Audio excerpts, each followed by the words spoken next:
In our last video, we were talking about that the colonies got to the point of where they met in Philadelphia, the committees of correspondence, they met, and it was called a Continental Congress because there were representatives sent from all over the colonies. And they went ahead and sent the king a letter, and they made some demands, and there were other things that that they wanted to do. And a couple other things they wanted to do was they began to raise up their own militia. They called each colony to begin to raise up a militia. And so they're like, well, king, we're reaching out to you, but, listen, you don't acquiesce, you don't give in. Okay, we're ready to fight. So now we're at the point where the colonies are ready to fight. There's great animosity between England and the colonies, and we're going to look at exactly what happened in our American Revolution. Again, our vocabulary, significant people, significant ideas and thoughts, and I've referenced those throughout the other videos, like the right to self-government, the freedom to practice religion, a lot of ideas that are embedded now in core ideas in our Constitution, in our individual civil rights that are awarded to us through the Constitution. And so where a lot of these thoughts came from and how they began to be implemented in how we designed our government from the Revolution. First Continental Congress, this is a quick review. They responded to the Intolerable Acts. They demanded a repeal, and if you remember, the Intolerable Acts were about boarding some more soldiers, and they took the right away for small assemblies and group meetings and those other things. And so Congress said, this meeting that they call the First Continental Congress said, no, you have to get rid of this. This is intolerable. We will not tolerate that. In that First Continental Congress, they told the king, listen, we are really very separate from you. We understand our circumstances, and we have the right for being human, for being a person, to tax and govern ourselves, to have autonomy in our decisions and the effects and where our tax and our money goes. They called for training of militias, and then they said, we're going to boycott. We're going to do whatever it takes short of actual fighting to get the king's attention. This is a famous drawing of what that meeting looked like.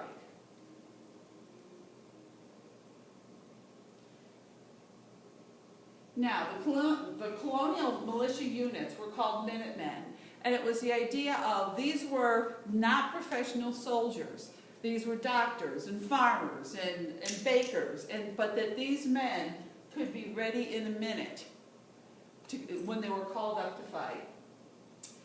How will the king and parliament react to such demands? Remember, this is the whole idea of I'm the king and parliament, and we have authority over you. So, what's their response? King and parliament decide, we're done. No more talking, no more repealing, none of this stuff, we're done. We're going to show you who the authority is here, and we'll just show you by sending in one of the best armies in the world, the British military. The leader or the general who was in charge of the British military up in Massachusetts was General Gage. And so there were a lot of people, a lot of colonists who were really against supporting this rebellion against the king and parliament. And so Gage was able to get a lot of information, and he got some information that the colonials, that the rebels had arms, and what they mean by arms are guns and weapons and ammunition and gunpowder, stored in a storage place in Concord, Massachusetts. Well, the first thing General Gage is going to do is, I'm going to take out their weapons. I'm going to weaken them so they can't fight us. So, this is the famous Lexington and Concord battle. It is the first battle of what we call the American Revolution. Now, as General Gage and his troops began to march from Boston through the Massachusetts countryside to get to these small towns, and you'll see a map in a second where all these are placed. The American Minutemen saw the troop movements. There were some lookouts. They saw the troop movements. Paul Revere and William Dawes were two men that were part of the Minutemen. They had found out about these movements. They had their spies. People saw them. And the British, they didn't hide the marching. They marched in columns, and they marched in rows, and they marched down the road. And so it was easy. Nothing was done with stealth or in secret. And so in order to warn the people in Concord that the British were coming, Paul Revere, one of the Minutemen, and William Dawes got on their horses and rode through the countryside at night, going to the small towns and yelling, "The British are coming, the British are coming," to warn the Minutemen, "Get your arms, get ready, it's on. We're here to do this." Gage sends 700 troops. 700 troops. The Minutemen maybe had 200. So the odds were highly, or 300, highly imbalanced.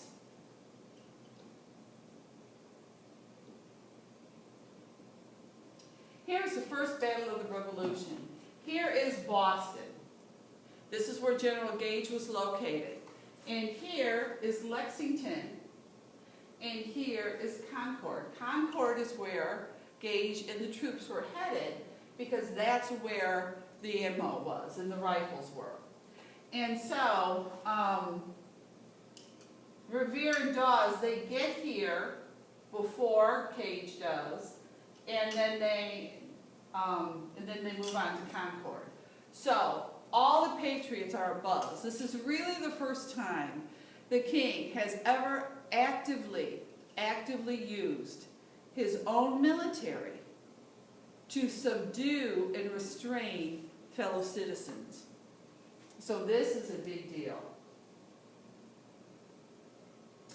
They first meet at Lexington. No one knows who shot the first shot.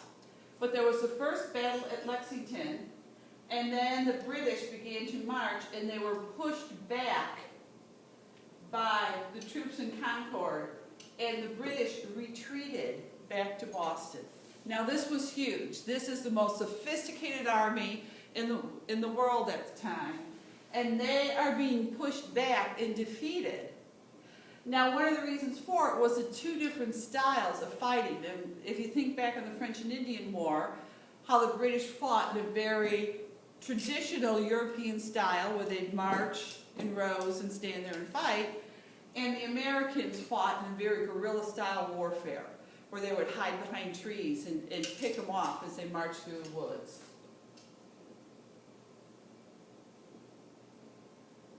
This leads. So you have the First Continental Congress, then you have Lexington and Concord. Colonists died, and obviously the British had to retreat. So the colonists are feeling pretty encouraged. It's like, we took them on, baby, we did it. We pushed them back. And so the colonists realized, especially through the Committee of Correspondence, those men that met for the First Continental Congress. They were the leaders, and they really realized, we're in a situation now, we need to meet again, because blood has now been shed. People have died. We really are to the place where we can't turn back. So they decide, they gave it the 5 months, and they decide to meet again in Philadelphia. They did. Some of the famous leaders that we will be looking at later, Jefferson, Hancock, Franklin, were all there. New England wanted to declare. Now remember, we have representatives from all 13 colonies. New England said, we're done. We're out of here. We're independent. They are killing us. They are marching on our lands. They are controlling the port of Boston. We're done. We're done. So we want to declare independence. The middle colonies and the southern colonies were much more cautious. Southern colonies had a lot of trade with the factories and the industry in Great Britain. So they were a little bit more hesitant. This wasn't happening on their land. So they were a little bit more, nah, we're not so sure. All felt, though, about declaring independence. That was the idea that, you know, they weren't real sure on, except for New England. But all the colonies felt that once Lexington and Concord, and he called out troops, that war was inevitable. Absolutely inevitable. So now each state has their own militia, but now they need to create a continental army. Because remember, they were still part of England. So they refer to themselves as the Continentals. We are on this continent, even though we still are English.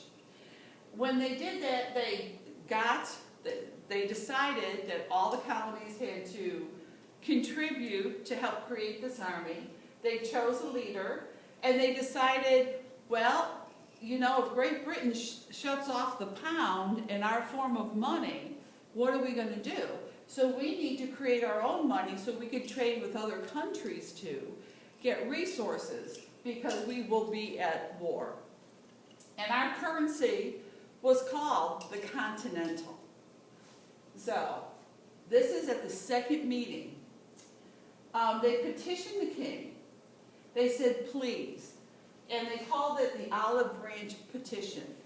Understand that Christianity was the predominant religion in the colonies. Olive branch is a symbol from the Bible that talks about offering peace. If you offer an olive branch to someone, you are de-escalating the conflict, and you're offering, let's come to a peaceful solution. So they didn't want to go to war, but they would if they had to. And their first choice was to offer the king a question saying, can we not try to work this out? But you shall see what the king says in our next video.